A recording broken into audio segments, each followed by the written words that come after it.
नमस्कार, आप देख रहे हैं जन टीवी उत्तराखंड और मैं हूं आपके साथ भानु दीक्षित। सबसे पहली नजर हेडलाइंस पर।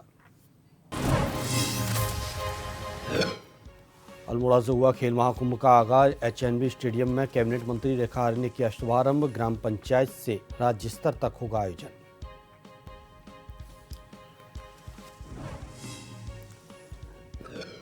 भीम आर्मी चीफ चंद्रशेखर आजाद का हरिद्वार में प्रदर्शन। खानपुर विधायक उमेश कुमार रहेंगे साथ। भारी भीड़ को देखते हुए भारी पुलिस बल तैनात।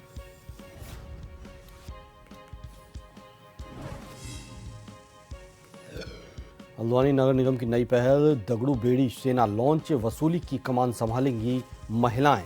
जन कल्याणकारी योजनाओं के लिए चलाएंगी जागरूकता अभियान।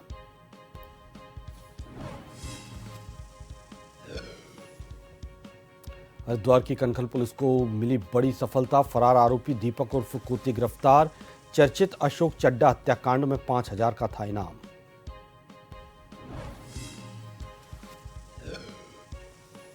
और उत्तराखंड में बदला मौसम। आज बारिश से गर्मी से मिल सकती है राहत। चारधाम यात्रा में बढ़ी लोगों की संख्या।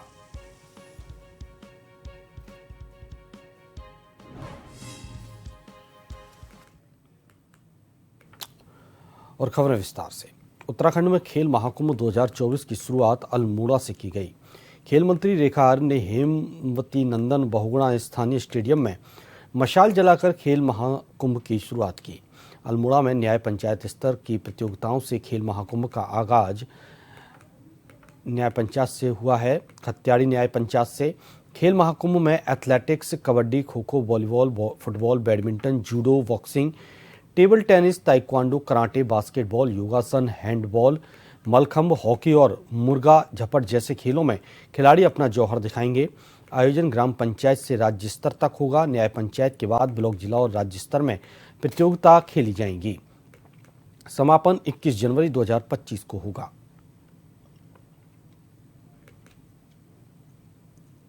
निश्चित रूप से यह एक न्याय पंचायत स्तर पर इसके जैसा आगाज आप देख रहे हैं, वो हर न्याय पंचायत स्तर से यही आगाज के साथ में इसकी शुरुआत जो है खेल महाकुंभ के रूप में आज हो रही है।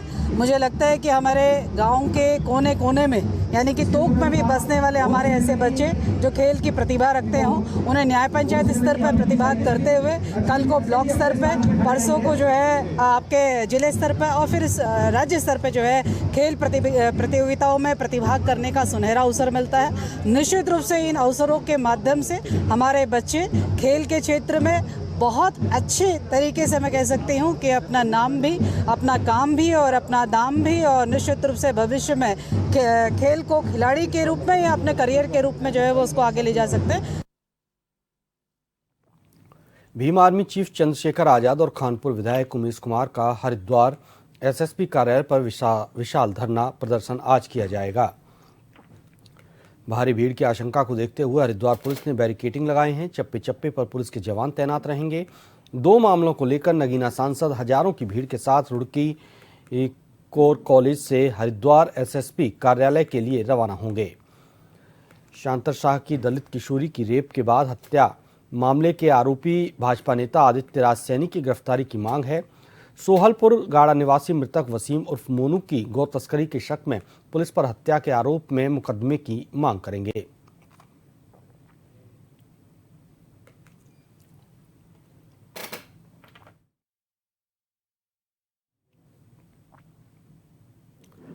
उत्तराखंड प्रदेश की मुख्य सचिव राधा रतूड़ी शुक्रवार को काशीपुर के बाजपुर रोड स्थित आईजीएल कंपनी के गेस्ट हाउस में पहुंची, जहां पर मुख्य सचिव राधा रतूड़ी ने एक सवाल के जवाब में कहा कि मुख्यमंत्री का फोकस है कि भू कानून को लेकर जिले में क्या क्या समस्याएं आ रही हैं, इसको लेकर जिले में अधिकारियों के साथ विचार विमर्श किया जाएगा।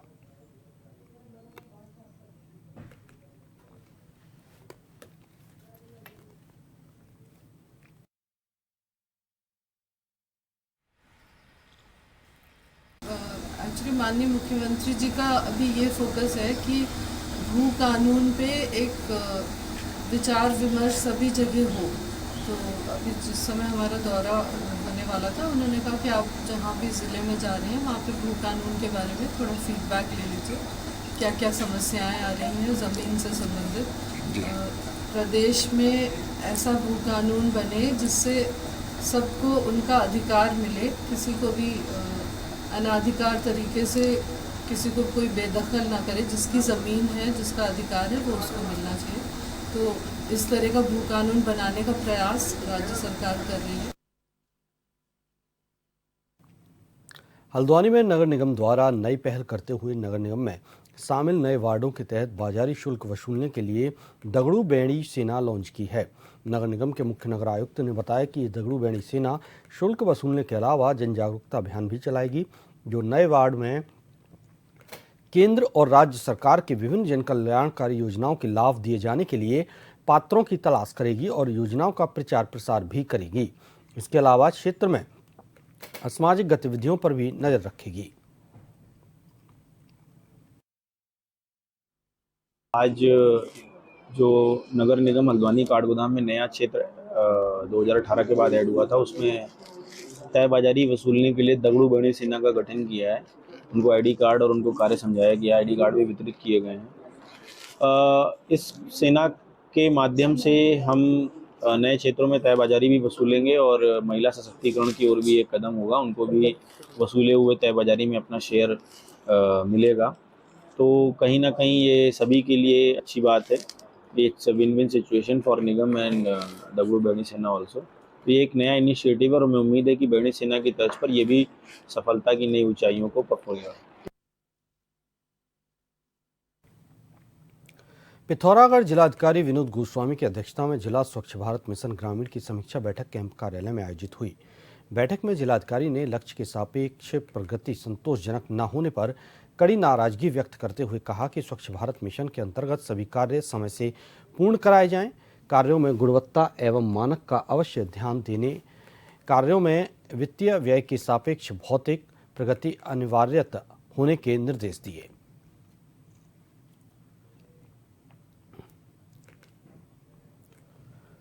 हरिद्वार की कनखल पुलिस को बड़ी सफलता हाथ लगी है। कनखल के चर्चित अशोक चड्डा हत्याकांड में फरार आरोपी दीपक उर्फ कोती को हरिद्वार पुलिस ने गिरफ्तार कर लिया है। दीपक पर 5,000 रुपये का इनाम घोषित था और वो 1 साल से फरार था। 2023 में लूट के इरादे से सेवाश्रम में घुसे आरोपियों ने बुजुर्ग अशोक चड्डा की हत्या कर दी थी। इस मामले में पहले ही 5 आरोपी जेल भेजे जा चुके हैं। दीपक को कृपाल नगर आश्रम के पास से गिरफ्तार किया गया। उसके पास से मृतक का लूटा हुआ मोबाइल भी बरामद हुआ। पुलिस आगे की कार्रवाई में जुटी हुई है।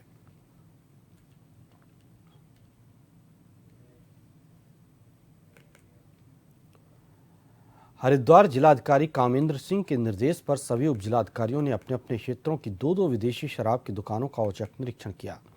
इस दौरान ओवर रेटिंग, रेट लिस्ट का प्रदर्शित न होना और ग्राहकों को बिल न देना जैसी अनियमितताएं पाई गईं।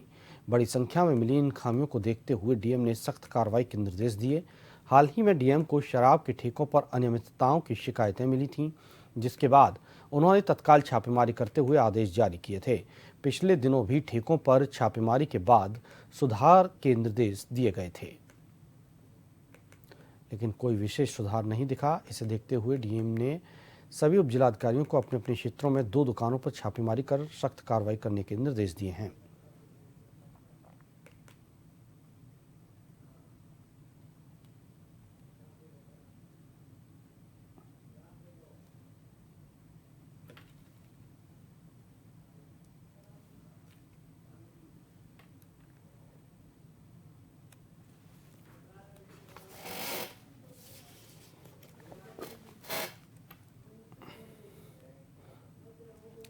और ज्यादा जानकारी के लिए संवाददाता सरफराज अली हमारे साथ जुड़े हुए हैं। सरफराज, शराब की दुकानों पर औचक निरीक्षण किया गया है, छापेमारी की गई है, तो वहीं क्या कुछ निर्देश जिलाधिकारी ने उप जिलाधिकारियों को ऐसे में दिए हैं कि वो छापेमारी करें और क्या कुछ अनियमितताएं मिली हैं? देखिए भानु, मैं आपको बताना चाहूंगा कि जिले शिकायत मिल रही थी और जब से डीएम हरिद्वार ने अपना चार्ज संभाला है तो सभी जितने भी विभाग उन पर छापामारी चल रही है, चाहे स्वास्थ्य लेकर उसके लेके, तो आज जो है डीएम कमेंडर के निर्देश पर सभी उपजिला अधिकारियों ने विदेश जो मंजरा की दुकानें का निरीक्षण किया और निरीक्षण में कई अनियमितताएं पाई गई, जिसके बाद डीएम ने कार्रवाई के निर्देश दिए। इससे पहले भी डीएम कमेंडर के निर्देश पर सभी उप जिला अधिकारियों ने अपने अपने क्षेत्र के दो विदेशी मदिरा की जो दुकानें उनका औचक निरीक्षण किया था। इसमें बड़े पैमाने पर अनियमितताएं सामने आई थी। इस दौरान जो कई तरह की खामियां पाई गई, जिसमें रेटिंग लिस्ट का प्रदर्शित न होना और ग्राहकों को पिन न देने जैसे अनियमितताएं पाई गई है। वहीं पिछले दिनों डीएम ने जो शराब के ठेकों पर सामने आ रही शिकायतों पर कार्रवाई के निर्देश दिए थे। इसके बाद भी दुकानों पर छापामारी कर जो सुधार के निर्देश दिए गए थे, इसके उपरांत भी व्यवस्था में कोई सुधार नजर नहीं आ रहा था। पर डीएम कमेंडर सिंह ने सभी उप जिला अधिकारी को अपने अपने क्षेत्रों में जो शराबी जो अंग्रेजी शराब की दुकानें उन पर छापामारी करने के निर्देश दिए थे। जी बहुत बहुत शुक्रिया सरफराज आपका जानकारी के लिए।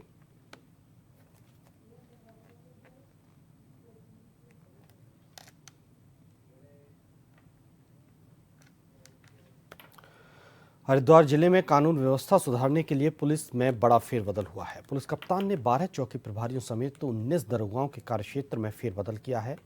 एसआई अमित नोटियाल को कोतवाली रानीपुर से थाना कनखल भेजा गया। एसआई अर्जुन सिंह को प्रभारी चौकी औद्योगिक नगर कोतवाली से कोतवाली मंगलौर भेजा गया है। इसके साथ ही पुलिस लाइन से एक दारोगा को चौकी की जिम्मेदारी सौंपी गई है। इस फेरबदल के बाद उम्मीद जताई जा रही है कि आने वाले दिनों में और भी कई पुलिसकर्मियों के कार्य क्षेत्र में बदलाव हो सकता है। यह कदम कानून व्यवस्था को मजबूत करने और जनता की सुरक्षा को ध्यान में रखते हुए उठाया गया है।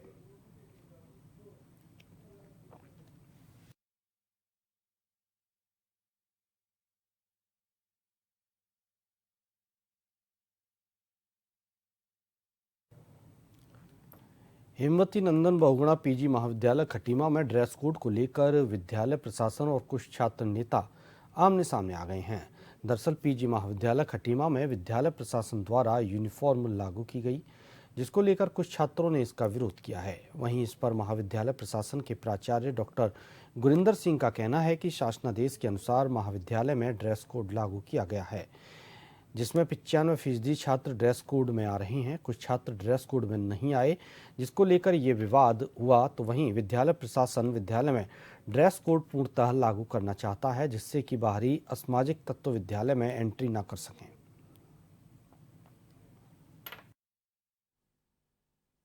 कोड लागू किया गया है और ड्रेस कोड में बच्चे लगभग 95% छात्र छात्राएं आ रहे हैं। कुछ बच्चे हैं जिनकी कुछ मजबूरी रही, जिसकी वजह से इस प्रकार की स्थिति उत्पन्न हुई, उनको अतिरिक्त समय दे दिया गया है और किसी प्रकार का कोई विवाद महाविद्यालय में नहीं है। बड़ा हास्यास्पद है, कुछ बच्चे नियमों की बड़ी अनदेखी कर रहे हैं और महाविद्यालय में बाहरी तत्वों को रोकने के लिए कई कदम उठाए गए हैं और शासन प्रशासन का इसके लिए हमें सहयोग है, स्थानीय प्रशासन का भी सहयोग है और महाविद्यालय के छात्र छात्राओं का भी पूरा सहयोग मिल रहा है। शासन का नाम लेके बच्चों का शोषण कर रहा है। देखिए, ऐसा कोई भी लिखित में आदेश नहीं आया है अभी तक कि बच्चों को ड्रेस कंपलसरी करी जाए। हम जिस सीमांत क्षेत्र के महाविद्यालय में पढ़ते हैं उस महाविद्यालय में कई ऐसे परिवार हैं कि इतने गरीब परिवारों से हैं कि अपनी फ़ीस भरने के लिए भी उन लोगों को बहुत बार सोचना पड़ता है कि हम फ़ीस कैसे भरेंगे, कहाँ से लाएंगे फ़ीस। तो ऐसी स्थिति में बच्चों पर ड्रेस का दबाव थोपना, बच्चों को कॉलेज गेट पे रोक देना कि आपने ड्रेस नहीं पहनी है, आप कॉलेज के अंदर नहीं आ सकते हो। तो आज कुछ उसी प्रकार हुआ कि बच्चों को महाविद्यालय द्वारा गेट के बाहर कर दिया गया कि आप ड्रेस पहन के नहीं आए हो। तो उसी का विरोध छात्र संघ ने दर्शाया। बटोर रहा है। कई ग्राम पंचायतें ऐसी हैं जिनमें अधिकारियों की मिली भगत से विकास कार्यों के नाम पर जमकर धांधली की जा रही है, जिसके कारनामे अब खुलकर सामने आ रहे हैं। बसेड़ी गांव निवासी एक शिकायतकर्ता ने अपने गांव में कराए जा रहे विकास कार्यों में ग्राम प्रधान की पर धांधली के आरोप लगाए हैं। सीडीओ रुड़की और लक्सर खंड विकास अधिकारी के यहां प्रधान के खिलाफ लिखित शिकायत की गई है।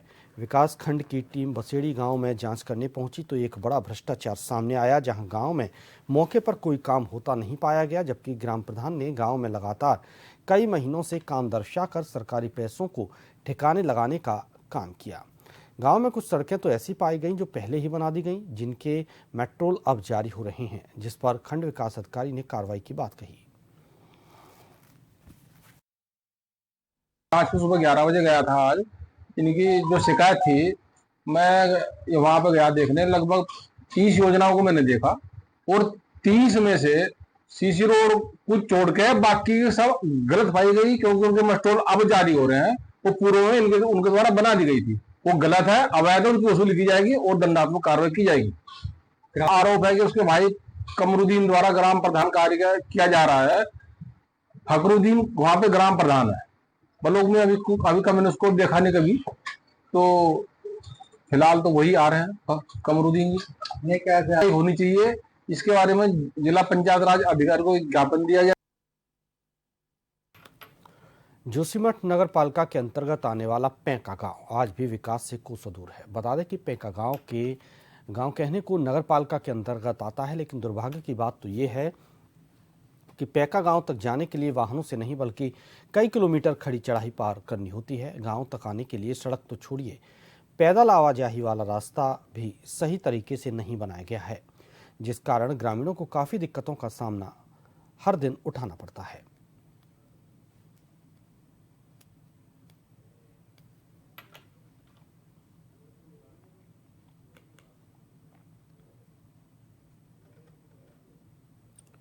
रामनगर में शुक्रवार को भगवान राम की बैंडबाजी के साथ नगर में बारात निकाली गई। इससे पूर्व गुरुवार की रात रंगमंच पर कलाकारों द्वारा सीता स्वयंवर, रावण बाड़ा सुर संवाद, परशुराम लक्ष्मण संवाद की लीला का सुंदर मंचन किया गया। शुक्रवार को रंगमंच से शुरू हुई भगवान राम की बारात नगर में मुख्य भ्रमण करने के बाद रंगमंच पर पहुंची। मेला का मंचन 30 तारीख से प्रारंभ हुआ था। निरंतर यह शोभा यात्रा स्वयंवर के अगले दिन राम बारात की शोभा यात्रा ये बाजार के मुख्य मार्गों से होते हुए पुनः रामलीला पायते वाली रामलीला के रंगमंच पर पहुंचती है। उसी क्रम में यह शोभा यात्रा जो आज नगर के मुख्य मार्गों से होते हुए पायते वाली रामलीला के रंगमंच पर पहुंचेगी। वाइल्ड लाइफ वीक सेलिब्रेशन के हिस्से के तौर पर उत्तराखंड के रामनगर में जिम कॉर्बेट नेशनल पार्क में शुक्रवार को एलिफेंट डे मनाया गया। एक रिपोर्ट देखिए। वाइल्ड लाइफ वीक सेलिब्रेशन के हिस्से के तौर पर उत्तराखंड के रामनगर में जिम कॉर्बेट नेशनल पार्क में हाथियों की सुरक्षा और इंसान हाथी संघर्ष को रोकने की जरूरत के बारे में जागरूकता बढ़ाने के लिए शुक्रवार को एलिफेंट डे मनाया गया। ये हमारा वाइल्ड लाइफ वीक चल रहा है और कॉर्बेट टाइगर रिजर्व में और अन्यथा हर जगह वाइल्ड लाइफ वीक बहुत अच्छे से बनाया जाता है। और इसी तरीके से आज एलिफेंट डे है, तो उसको भी हमने बहुत अच्छे से सेलिब्रेट करने का प्रोग्राम बनाया। तो गांव के आसपास के जितने भी बच्चे हैं कॉर्बेट टाइगर रिजर्व के यहाँ पर उनको हमने यहाँ पर बुलाया। और एलिफेंट जो है कितना इम्पोर्टेंट हेरिटेज एनिमल है और उसके कंजर्वेशन से आप कितना अच्छी तरीके से बाकी पूरा इकोसिस्टम कंजर्व कर सकते हैं, वो हमने बच्चों को समझाया। वन्यजीव प्रेमियों के मुताबिक ऐसे आयोजन इलाके में रहने वाले लोगों को हाथियों के साथ शांतिपूर्ण तरीके से रहने के बारे में जानकारी देने के लिए अहम है। 4 तारीख को जो हाथी दिवस मनाने के पीछे मुख्य उद्देश्य यह है कि जो स्थानीय लोग हैं उनमें हाथी के प्रति, संरक्षण के प्रति जागरूकता पैदा हो, क्योंकि ये कॉरिडोर है और हाथी हमारे जो एक नेशनल हेरिटेज एनिमल भी है, तो उसके संरक्षण के लिए प्रयास किए जाते रहे हैं। और कॉर्बेट में जो वन्यजीव सप्ताह का एक दिवस खास तौर से हाथी दिवस के रूप में मनाया जाता है और वो जन जागरूकता के लिए होता है। जिम कॉर्बेट नेशनल पार्क में हुए इस कार्यक्रम में स्कूली बच्चों और वन्यजीव प्रेमियों ने हिस्सा लिया। कार्यक्रम में जानकारों ने हाथियों से जुड़ी कई खास बातें भी बताई। हाथी के बारे में सीखा, हाथी कैसे खाते हैं, क्या मतलब कैसे सुनते हैं, कैसे मतलब जंगल में चलते हैं, मतलब उनकी सारी बातें सुनी हमने और पता लगा, हम समझे उससे, मतलब उससे बात बहुत सारी चीजें सीखने को मिली हमें। हाथी जिम कॉर्बेट नेशनल पार्क का हिस्सा है। इस पार्क में न सिर्फ जंगली हाथियों के झुंड पाए जाते हैं बल्कि पूरे रिजर्व में सफारी के लिए भी हाथियों का इस्तेमाल किया जाता है।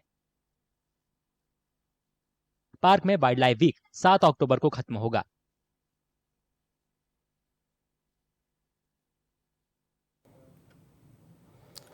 और आखिर में एक नजर हेडलाइंस पर। अल्मोड़ा से हुआ खेल महाकुंभ का आगाज। एचएनवी स्टेडियम में कैबिनेट मंत्री रेखा आर्या ने किया शुभारंभ। ग्राम पंचायत से राज्य स्तर तक होगा आयोजन।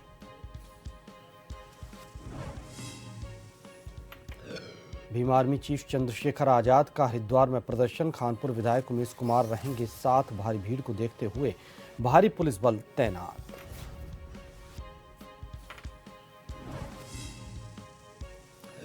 हल्द्वानी नगर निगम की नई पहल। दगड़ू बेड़ी सेना लॉन्च वसूली की कमान संभालेंगी महिलाएं। जन कल्याणकारी योजनाओं के लिए चलाएंगी जागरूकता अभियान।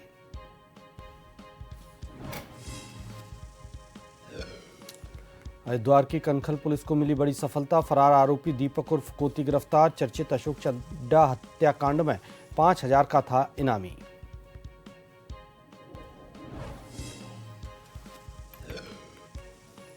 उत्तराखंड में बदला मौसम। आज बारिश से गर्मी से मिल सकती है राहत। चार धाम यात्रा में बढ़ी लोगों की संख्या।